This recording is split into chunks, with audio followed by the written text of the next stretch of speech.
Hi friends எல்லாருக்கும் வணக்கம். இன்றைக்கி என்ன ஸ்பெஷல் பார்க்கலாங்க. இன்றைக்கி வந்து பார்த்திங்கன்னா செவ்வாய்க்கிழமை புரட்டாசி 1ங்க.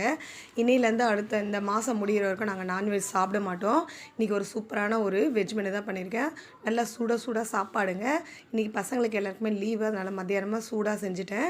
நல்லா சூடான சாப்பாடுக்கு ஒரு சூப்பரான முருங்கைக்காய், அப்புறம் கேரட்டு, பீன்ஸு எல்லாமே போட்டு நல்லா வந்து ஒரு கதம்ப சாம்பார் சூப்பராக வச்சுருக்கேன். இந்த சூடான சாப்பாடுக்கும் இந்த சாம்பாருக்கும் செம்ம டேஸ்ட்டாக இருக்கும். வாசம் நல்லா வீசுது. இன்னும் நாங்கள் சாப்பிடல. அதுக்கப்புறம் பார்த்திங்கன்னா 2-3 நாளாக கல்யாணத்துக்கு போயிட்டு இருந்தோம். அதனால் வந்து சரியாக வீடியோ போட முடியல, ரொம்ப பிஸியாக இருந்தது. எப்பவுமே கல்யாணத்தில் வந்து கோஸ் பொரியல் வைப்பாங்க, அந்த மாதிரி ஸ்டைலில் இன்றைக்கி கொஞ்சமாக கேரட்டு, கொஞ்சமாக பீன்ஸ் போட்டு நிறைய கோஸ் போட்டு நல்லா ஒரு சூப்பரான ஒரு கோஸ் பொரியல் பண்ணிட்டேங்க, தேங்காய் போட்டு. அதுக்கப்புறம் பார்த்திங்கன்னா கை முறுக்கு பசங்களுக்கு ஸ்நாக்ஸு, அப்பளம் பொரிச்சிட்டாங்க. அதுக்கப்புறம் பார்த்திங்கன்னா பசங்களுக்கு சாப்பிட்டதுக்கப்புறம் சாப்பிட ஆப்பிள் வச்சுருக்கேன். இன்றைக்கி இதான் ஃப்ரெண்ட்ஸ் நம்ம வீட்டில்.